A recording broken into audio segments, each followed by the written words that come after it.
Hello my dear friend, welcome back to your own channel. तो आज की इस वीडियो में हम करने जा रहे हैं एमकॉम फर्स्ट ईयर IBF4 जो उसकी unit number 3 export import document, यानी कि जब भी हम गुड्स को एक्सपोर्ट या इंपोर्ट करते हैं तो कौन कौन से डॉक्यूमेंट्स की रिक्वायरमेंट होती है। तो ये चीज़ हम पढ़ेंगे आज की इस वीडियो में। पढ़ेंगे कि सबसे पहले डॉक्यूमेंट्स होते क्या है और रेशनल ऑफ डॉक्यूमेंट्स क्या क्या होते हैं, जिसमें हम पढ़ेंगे कमर्शियल पर्सपेक्टिव, लीगल पर्सपेक्टिव और इंसेंटिव पर्सपेक्टिव के बारे में। तो यहाँ से देख लेते हैं। सबसे पहले हम इंट्रोडक्शन की बात करें तो इंट्रोडक्शन में कहा गया है कि document is another important area of the export import business, यानी कि जब भी हम एक्सपोर्ट या इंपोर्ट का बिजनेस करते हैं तो बहुत सारे इंपॉर्टेंट एरियाज होते हैं, जैसे कि फॉरेन एक्सचेंज हो गया, या फिर एक्सपोर्टर हो गया, इंपोर्टर हो गया, एक्सपोर्टर इंपोर्टर का बैंक हो गया, ट्रांसपोर्टेशन हो गया, बहुत सारी चीज़ें आती है एक्सपोर्ट इंपोर्ट बिजनेस में। इसी तरीके से डॉक्यूमेंटेशन भी एक बहुत ही इंपॉर्टेंट पार्ट है। Various document are prepared and submitted for smooth movement of goods from one country to another country, यानी कि बहुत सारे डॉक्यूमेंट्स को क्या किया जाता है, प्रिपेयर किया जाता है, सबमिट किया जाता है, ताकि जो भी गुड्स का मूवमेंट है एक कंट्री से दूसरी कंट्री में वो स्मूथली हो सके। ठीक है, अब हम पढ़ते हैं रैशनल ऑफ डॉक्यूमेंट्स के बारे में। रैशनल ऑफ डॉक्यूमेंट क्या कहता है? Export document is commonly considered to be the most complex and the difficult part of overseas marketing, यानी कि जब भी हम गुड्स को एक्सपोर्ट करते हैं तो जो डॉक्यूमेंट रिक्वायर होते हैं वो बहुत ज़्यादा कॉम्प्लेक्स होते हैं और डिफिकल्ट होते हैं। क्या है? डिफिकल्ट पार्ट है ओवरसीज मार्केटिंग का। You may have come across such comments as such comments tend to discourage people from entering into export business. बहुत सारे जो पर्सन है वो बिजनेस करना चाहते हैं, एक्सपोर्ट बिजनेस करना चाहते हैं, बट वो क्यों नहीं कर पाते? क्योंकि जो एक्सपोर्ट प्रोसीजर है वो बहुत ज़्यादा है, जिसकी वजह से जो बिजनेसमैन है वो एक्सपोर्ट करने से पीछे हटते हैं। ठीक है, it is therefore necessary to emphasize that documentation is as much of an important activity as the conclusion of an export order and its fulfillment। तो इसमें यही कहा गया है कि जो हमारा डॉक्यूमेंटेशन है वो बहुत ही ज़्यादा एक इम्पॉर्टेंट एक्टिविटी है जब भी हम एक्सपोर्ट या इंपोर्ट बिजनेस को करते हैं। इसके बाद आता है why documentation needed in export business, यानी कि जब भी हम एक्सपोर्ट बिजनेस करते हैं तो उसमें डॉक्यूमेंटेशन की ज़रूरत क्यों होती है? Answer to this question lies in the nature of the business relationship between the exporter and importer who are operating from two countries, यानी कि इसके जो आंसर है वो क्या कहते हैं कि जो भी एक्सपोर्टर और इम्पोर्टर दो पर्सन के बीच में रिलेशनशिप को शो करता है, बिजनेस रिलेशनशिप को। ठीक है, एक्सपोर्टर इंपोर्टर के बीच में क्या होता है? एक बिजनेस रिलेशनशिप होता है, और जो एक्सपोर्टर और इंपोर्टर होते हैं दोनों ही डिफरेंट कंट्री से बिलोंग करते हैं। If one is doing domestic business one knows और can easily know the commercial practices which bind the buyer and the seller, यानी कि अगर हम डोमेस्टिक बिजनेस की बात करें तो डोमेस्टिक बिजनेस में एक ही कंट्री के रूल्स रेगुलेशंस अप्लाई होंगे। दोनों ही पार्टीज को पता है कि उन दोनों पार्टी के कंट्री के अंदर क्या क्या रूल्स और रेगुलेशंस हैं। Similarly, the possibility of business dispute is reduced since both the buyer and the seller know और can easily know law governing contract. इसलिए दोनों पार्टीज के बीच में जो डिस्प्यूट बिजनेस डिस्प्यूट्स है वो कम होते हैं, क्योंकि दोनों ही पार्टीज को अपनी अपनी ऑब्लिगेशंस के बारे में पता है, अपने अपने जो भी कॉन्ट्रैक्ट होते हैं, जो भी लॉ है उस कंट्री में उसके बारे में दोनों पार्टीज को पता होता है, दोनों पार्टीज अवेयर होती है। However, when the buyer and seller are operating in two countries, the commercial practices and the legal system are different, यानी कि अगर दोनों ही बायर और सेलर दोनों डिफरेंट कंट्रीज के हैं तो डिफरेंट कंट्रीज के लॉ रेगुलेशंस अप्लाई होंगे। सर्टेन डॉक्यूमेंट फॉर्मेलिटीज नहीं, thus for ensuring that the respective interest of the buyer and the seller are protected, इसलिए दोनों ही बायर और सेलर के इंटरेस्ट को प्रोटेक्ट करने के लिए कुछ डॉक्यूमेंटेशंस की रिक्वायरमेंट होती है। Certain documentation formality become essential. ठीक है, उसके बाद आता है similarly every country has its own law governing import and export, यानी कि दोनों ही एक्सपोर्टर इंपोर्टर दोनों डिफरेंट कंट्री से बिलोंग करते हैं तो दोनों कंट्रीज के लॉज क्या है? डिफरेंट है। Consequently, the exporter has to comply with the law in his country through documentation formality, यानी कि जब भी एक्सपोर्टर डॉक्यूमेंटेशन करता है तो वो अपनी कंट्री के रूल्स को फॉलो करता है। एट द सेम टाइम ही has to send some document to the importer which will enable him to take possession of the goods after getting permission from the concerned government department, that is the custom authority, यानी कि जो हमारा exporter होता है, exporter क्या करता है? Goods को डिलीवर करता है, ठीक है, इंपोर्टर के पास। तो इंपोर्टर को क्या क्या वो सारे के सारे गुड्स इंपोर्टर के पास पहुंचते हैं? नहीं। जितने भी गुड्स होते हैं, अगर एक्सपोर्टर गुड्स को एक्सपोर्ट कर रहा है दूसरी कंट्री में, तो उसको कस्टम अथॉरिटी के पास से जाके होके गुजरना पड़ता है। इसी तरीके से इंपोर्टर को अगर गुड्स चाहिए तो वो गुड्स कौन प्रोवाइड करेगा? उस कंट्री की कस्टम अथॉरिटी प्रोवाइड करेगी। कब प्रोवाइड करेगी? जब इंपोर्टर उसको उस कस्टम अथॉरिटी को सर्टेन डॉक्यूमेंट्स दिखाएगा। अब बात आती है कि जो डॉक्यूमेंट्स होते हैं, किस तरीके के डॉक्यूमेंट्स और कहाँ से इंपोर्टर के पास वो डॉक्यूमेंट आएंगे। सपोज करो हमारे एक्सपोर्टर ने क्या किया, गुड्स को डिलीवर किया, ठीक है, या शिप किया, तो उसके लिए उसने ट्रांसपोर्टेशन फॉर्मेलिटीज़ भी की होगी, जिसके लिए उसको शिपिंग डॉक्यूमेंट्स मिले होंगे। उसने गुड्स का इंश्योरेंस भी कराया होगा ताकि गुड्स डैमेज ना हो जाए, तो इंश्योरेंस डॉक्यूमेंट भी मिले होंगे, ठीक है। बिल्स ऑफ एक्सचेंज भी होता है, बिल्स ऑफ लैंडिंग होता है, ठीक है। ये बहुत सारे डॉक्यूमेंट होते हैं जो किसके पास होते हैं? एक्सपोर्टर के पास होते हैं। एक्सपोर्टर क्या करता है? ये सारे के सारे डॉक्यूमेंट जो है अपने बैंक को दे देता है, ठीक है। अब जो इंपोर्टर है वो क्या करता है?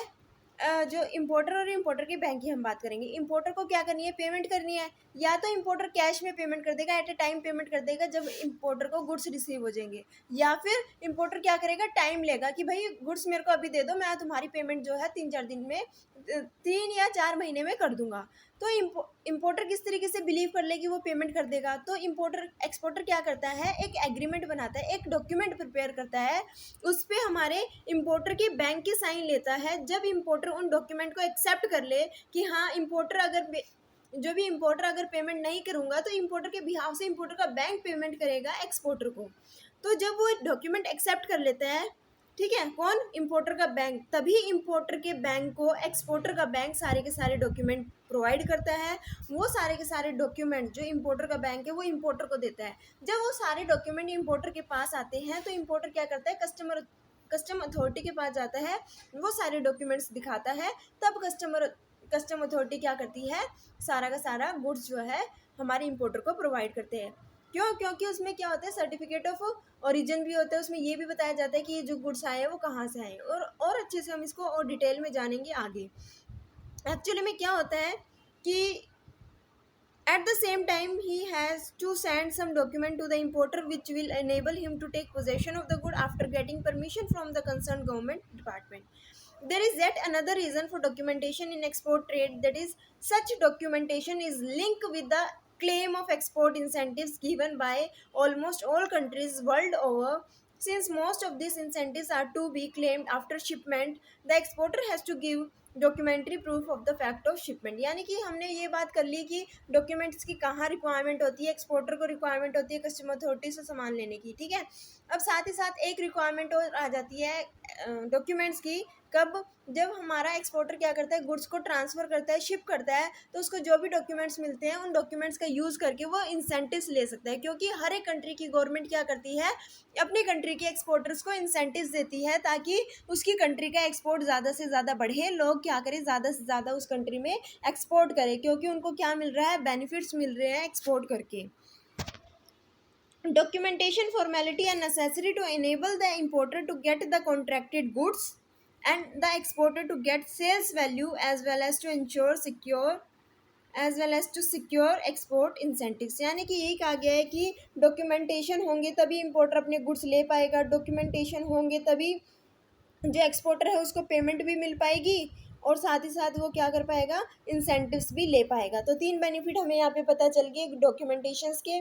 इन other word, export document are needed to comply with commercial, legal and incentive requirement. यानी कि जो हमारे डॉक्यूमेंट है उनकी 3 रिक्वायरमेंट है। एक तो होती है कमर्शियल पर्सपेक्टिव के बेसिस पे, एक होती है हमारी लीगल पर्सपेक्टिव के बेसिस पे, और एक होती है इंसेंटिव पर्सपेक्टिव के बेसिस पे डॉक्यूमेंटेशन की रिक्वायरमेंट होती है। तो हम देख लेते हैं कि कमर्शियल पर्सपेक्टिव क्या होता है।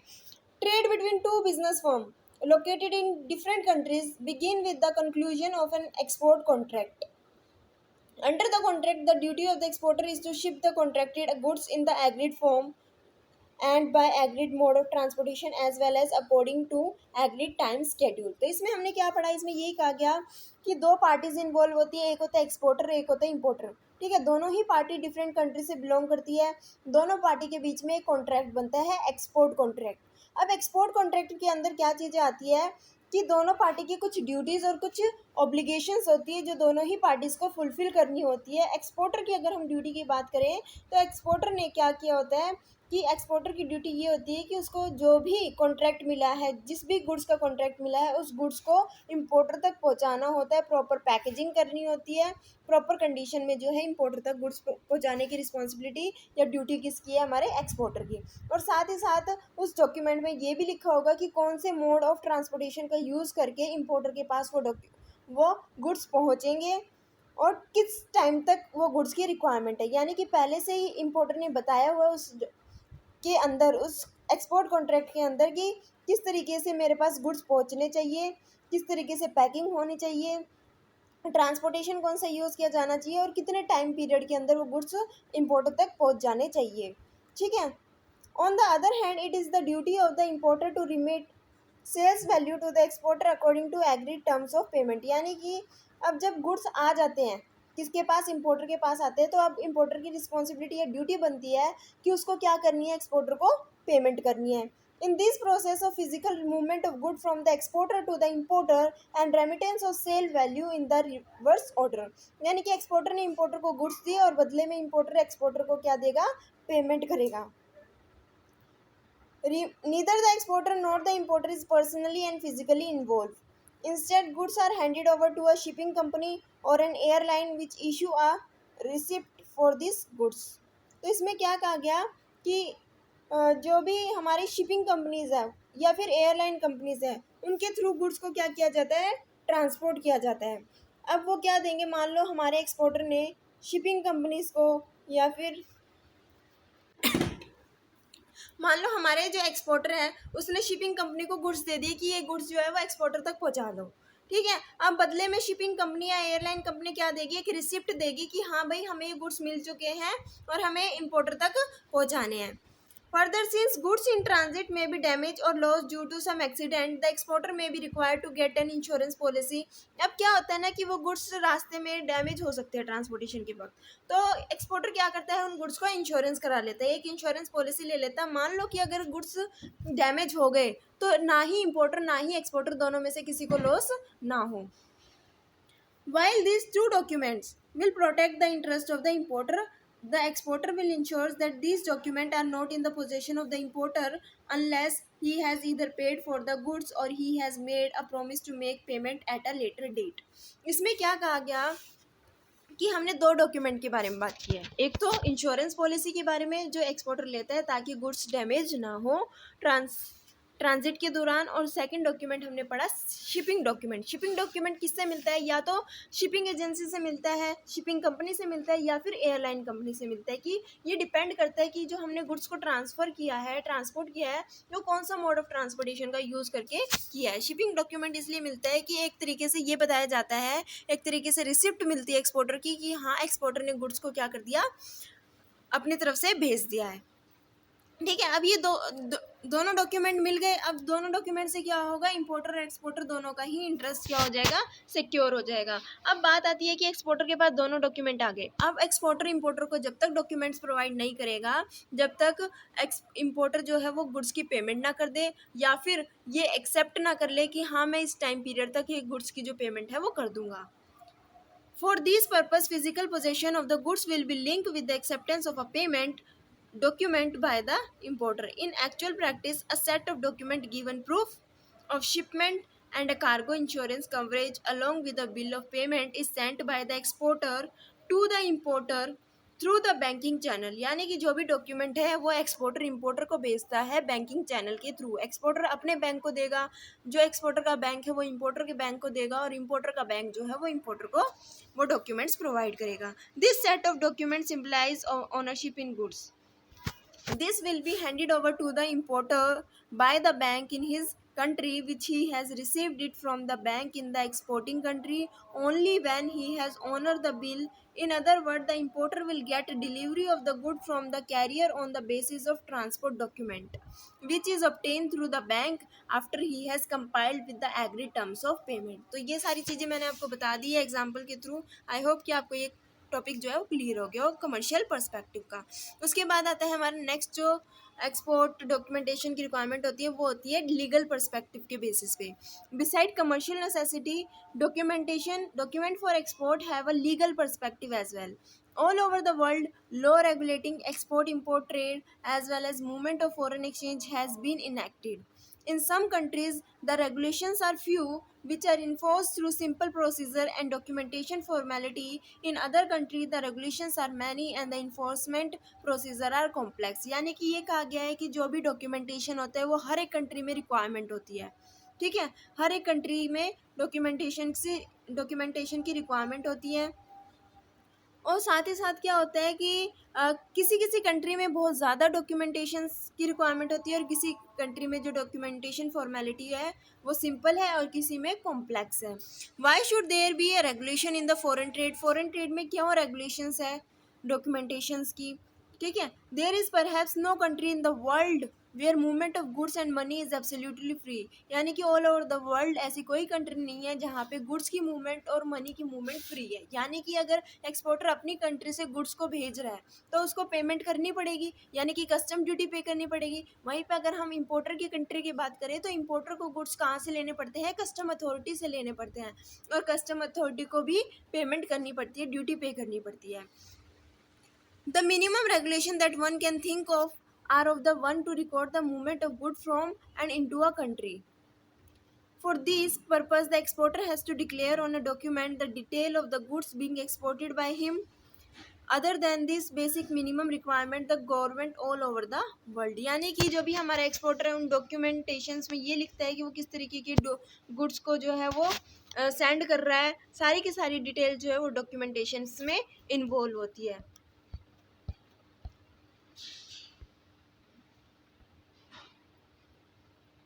इसमें क्या कहा गया, other than this basic minimum requirement the government all over the world regulate movement of goods to protect political, economical, cultural or other interest and for implementing trade agreement with other countries.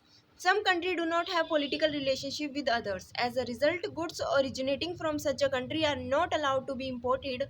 Thus, a country which does not permit flow of goods from certain countries has laid down the requirement of certificate of origin, which states that the goods are of the country which is exporting them. For example, some of the countries in West Asia do not allow import from countries or companies having any relationship with Israel.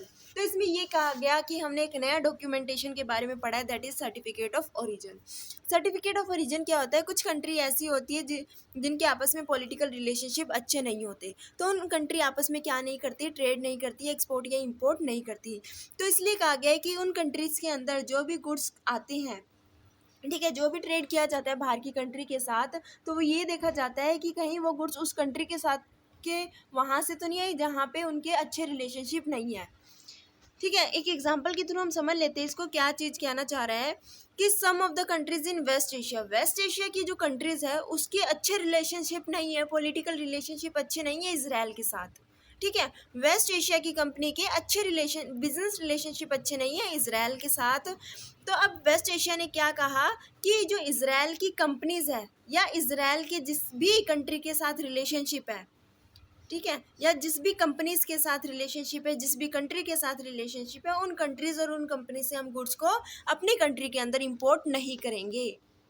इसलिए certificate of origin मांगा जाता है कि जो भी goods आपकी country में आ रहे हैं एटलीस्ट आपको पता ये चल सके कि कहीं ये गुड्स उस कंट्री से तो नहीं आ रही जिस कंट्री के साथ आपके अच्छे रिलेशनशिप नहीं है। Document are needed for protecting the economic and social interest of the trading countries, यानी कि जो डॉक्यूमेंट है उनकी रिक्वायरमेंट क्यों होती है, ताकि इकोनॉमिक और सोशल इंटरेस्ट जो होता है ट्रेडिंग कंपनी का वो प्रोटेक्ट किया जा सके। For example, under the Indian export policy the government has listed out product which either can't be exported or can be exported after obtaining permission from the designated agencies. Some of the product are subject to restriction because of their short supply in the country. इसमें क्या कहा गया है कि एक country जो है वो हर एक गुड्स को एक्सपोर्ट नहीं कर सकती। माना कि हर एक कंट्री को ये कहा गया है कि आप ज़्यादा से ज़्यादा एक्सपोर्ट करो, आपको इंसेंटिव्स मिलेंगे। एक्सपोर्ट क्यों प्रमोट किया जा रहा है? जिससे एक्सपोर्ट करती है अगर कोई कंट्री, तो उस कंट्री में बाहर की कंट्री का पैसा आता है, जिससे कि उसका बैलेंस ऑफ पेमेंट अच्छा होता है। लेकिन गवर्नमेंट यहीं पे रिस्ट्रिक्शन भी लगाती है कि आपको कुछ ऐसे गुड्स है जिनका एक्सपोर्ट नहीं करना। क्यों उन गुड्स का एक्सपोर्ट नहीं करना? क्योंकि उन गुड्स की हमारी कंट्री में खुद में ही शॉर्टेज है। जब हम उसको दूसरों को दे देंगे तो हम अपनी नीड्स को कैसे फुलफिल करेंगे? हमें अपनी नीड्स को फुलफिल करने के लिए दूसरी कंट्री से वो गुड्स मंगाने पड़ेंगे। हो सकता है कि वो दूसरी कंट्री से हमें महंगे मिल जाए। तो इसलिए गवर्नमेंट ने क्या की हुई है, रिस्ट्रिक्शन लगाई हुई है ऐसे गुड्स पे जिनकी सप्लाई हमारी कंट्री में क्या है, कम है। उन गुड्स को आप क्या करो, दूसरी कंट्री में भेजो जिनके सरप्लस है, जिनकी सप्लाई बहुत ज़्यादा है। ठीक है। Consequently, these product can be exported only after obtaining a quota, for which a documentary proof is to be submitted to the custom authority for shipment purpose। यानी कि अगर आप फिर भी उन गुड्स को क्या करना चाहते हो, एक्सपोर्ट करना चाहते हो एक मिनिमम लेवल पे, तो आपको क्या करना पड़ेगा, गवर्नमेंट से उसके लिए परमिशन लेनी पड़ेगी।